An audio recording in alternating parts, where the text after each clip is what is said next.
गौतम की शादी रश्मि के साथ हुई थी। आज उनकी फर्स्ट नाइट थी।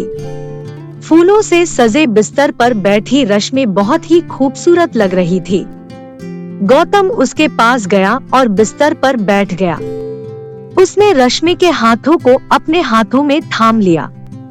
गौतम ने जैसे ही यह किया, रश्मि ने अपना हाथ खींच लिया। गौतम ने फिर से उसका हाथ पकड़ा और उसे गले से लगाने की कोशिश की तो रश्मि अपना सिर नीचे झुकाकर बैठ गई। ओहो, शर्मा गई। लेकिन तुम्हारी इस अदा ने मुझे और भी दीवाना बना दिया। रश्मि, चलो अब शर्माना छोड़ो और मेरी बाहों में आ जाओ और भूल जाओ सब कुछ। जी वो। अरे क्या हुआ?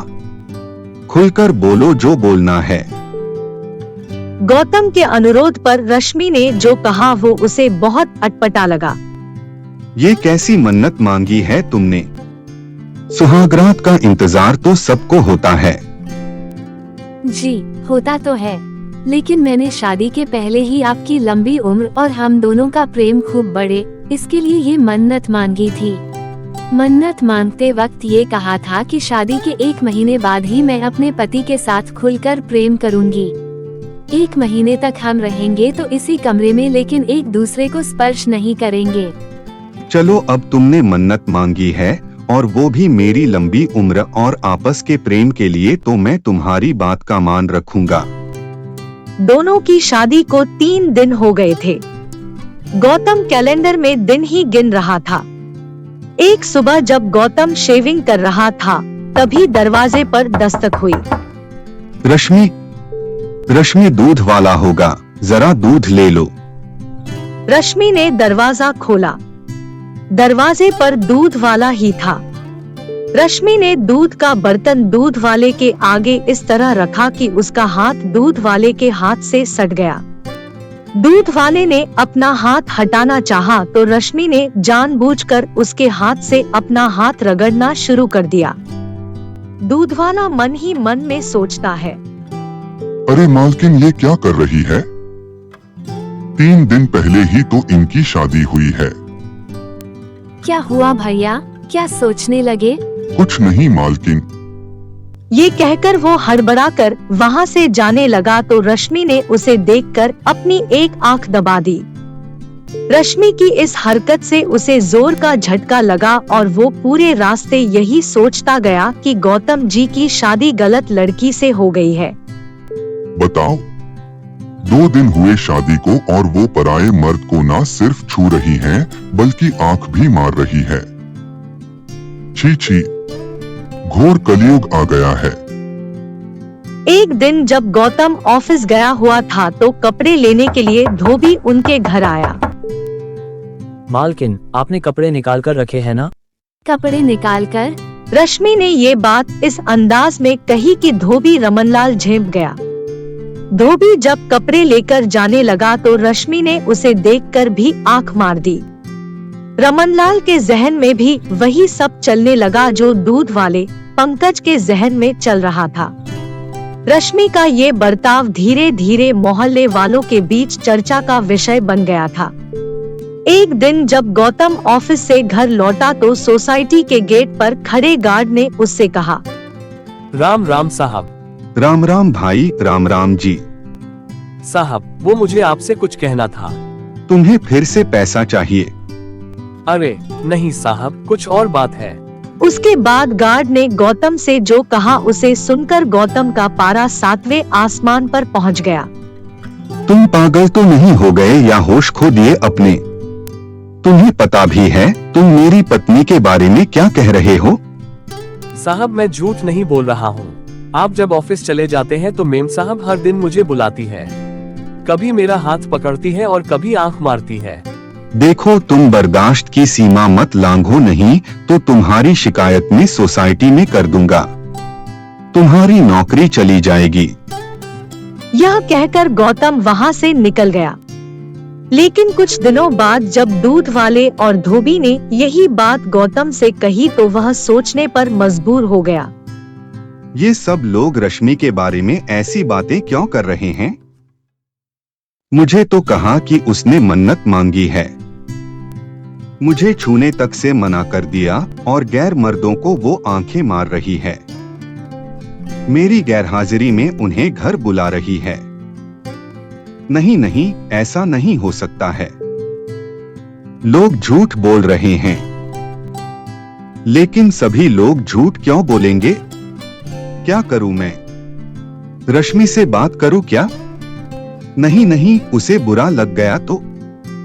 गौतम रश्मि से प्यार करता था, इसलिए उसने लोगों की बातों पर कोई ध्यान नहीं दिया। लेकिन एक बात जो उसने महसूस की वो ये थी कि रश्मि किसी से घंटों फोन पर बातें करती रहती है। एक बार जब उसने उससे पूछा कि वो किससे बातें कर रही थी तो उसने कहा, यहाँ पर फोन पर बात करने में भी कोई पाबंदी है क्या? पाबंदी? नहीं तो कोई पाबंदी नहीं। मैं अपनी दोस्त से बातें कर रही हूँ। शर्मिला नाम है उसका। हम बेस्ट फ्रेंड है। लेकिन मेरी शादी हो गई यहाँ दिल्ली में और वो शादी करके दुबई चली गई। अब हमारा मिलना जुलना ज्यादा संभव तो है नहीं, इसलिए हम फोन पर ही बातें करते हैं। आपको यकीन नहीं हो रहा है तो ये लीजिए फोन और मेरी दोस्त से बात करिए। ये कहकर रश्मि ने मोबाइल गौतम की ओर बढ़ा दिया। गौतम ने अपना सिर झुकाकर रश्मि की बात मान ली। वो मन ही मन बहुत दुखी भी हुआ कि उसने अपनी पत्नी पर शक किया। क्या हो गया है मुझे? मैं अपनी पत्नी पर शक कर रहा हूँ। उस पत्नी पर जिस बेचारी ने मेरी लंबी उम्र के लिए मन्नत मांगी है। मैं बहुत ही बुरा आदमी हूँ यार, बहुत बुरा। वो बेचारी अपना सब कुछ छोड़कर मेरे पास आई है और मैं उसके साथ ऐसा बर्ताव कर रहा हूँ, शक कर रहा हूँ उस पर। उसने अपनी पत्नी से माफी मांगी। एक रात की बात है। गौतम गहरी नींद में था, तभी रश्मि बिस्तर से उठी और दूसरे कमरे में जाकर फोन पर बातें करने लगी।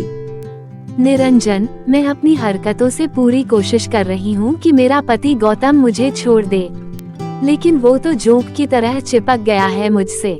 देखो निरंजन, मैं तुम्हारे बिना जी नहीं सकती। कोई उपाय करो और मुझे इस नरक से निकालो। मुझे नहीं रहना है गौतम के साथ, एक दिन भी नहीं, एक पल भी नहीं।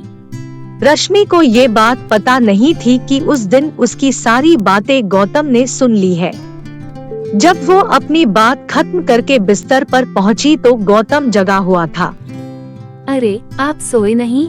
सो ही तो रहा था मैं आज तक, तभी तो मुझे कुछ पता नहीं चल रहा था। ये आप क्या कह रहे हैं? क्या पता नहीं चल रहा था? यही कि मैं तुमसे जोंक की तरह चिपक गया हूँ। तुम यहाँ नरक में रह रही हो। ये सब आप क्या कह रहे हैं? मेरी कुछ समझ में नहीं आ रहा है। रश्मि, अब तो सच बोल दो। ये निरंजन कौन है जिससे तुम आधी रात को बातें कर रही थी? सच सच बोल दो रश्मि, मैं तुम्हें कुछ नहीं कहूँगा। गौतम की बात सुनकर रश्मि रोने लगी और रोते रोते उसने गौतम से कहा, निरंजन और मैं साथ ही पढ़ते थे। हम दोनों एक दूसरे से बहुत प्यार करते थे और शादी भी करना चाहते थे। लेकिन क्या? मैंने ये बात अपने पेरेंट्स को बताई तो वो उखड़ गए और बिरादरी के बाहर शादी करने से साफ साफ मना कर दिया। हमारे प्रेम के बारे में जानकर मेरे माँ बाप ने मुझे घर में ही नजरबंद कर दिया और अपनी बिरादरी में लड़का देखने लगे। फिर जबरदस्ती मेरी शादी तुमसे करा दी। शादी के बाद सुहागरात को मैंने तुमसे झूठ बोला था कि मैंने कोई मन्नत मांगी है। मैं चाहती थी कि तुम मुझसे दूर रहो। यही नहीं, मैं ये भी चाहती थी कि तुम मुझे घर से निकाल दो। इसलिए मैं दूध वाले, धोबी और वॉचमैन के साथ वैसी हरकतें करने लगी। रश्मि, तुम्हें मुझे पहले ही ये सच्चाई बता देनी चाहिए थी। मैं चाहती थी बताना, लेकिन तुम मुझे इतना प्यार करते हो कि मेरी हिम्मत नहीं हुई तुमसे कुछ कहने की। रश्मि, फिक्र मत करो, मैं निरंजन से तुम्हारी शादी कराऊंगा। रश्मि तो यही चाहती थी, लेकिन अगले दिन रश्मि के साथ ऐसा हादसा हुआ जिससे सब कुछ बदल गया। उस दिन रश्मि निरंजन को फोन करके यह खुशखबरी दे रही थी, तभी उसके घर का झूमर खुलकर उसके ऊपर गिर गया। रश्मि लहूलुहान हो गई। जब गौतम ने रश्मि की यह हालत देखी तो तुरंत अस्पताल ले पहुंचा। आपकी पत्नी का खून बहुत बह गया है, इन्हें आईसीयू में एडमिट करना होगा। खून बहुत बह गया था, इसलिए डॉक्टरों को उसे ब्लड चढ़ाना पड़ा। ब्लड गौतम ने ही दिया था। पूरे 1 महीने तक रश्मि अस्पताल में रही। इस बीच गौतम ने एक बच्चे की तरह उसका ध्यान रखा, उसे टाइम पर दवा देना, खिलाना पिलाना, जब तक वह सो नहीं जाती उसके सिरहाने बैठे रहना। 1 महीने बाद जब वह पूरी तरह ठीक होकर घर आ गई तो गौतम बोला, रश्मि तुम अब पूरी तरह से ठीक हो गई हो, लेकिन तुम थोड़े दिन और आराम कर लो। उसके बाद तुम्हें जब भी निरंजन के पास जाना होगा प्लीज मुझे बोल देना, मैं तुम्हें छोड़ दूंगा। गौतम की बातों को सुनकर रश्मि की आंखें भर आई।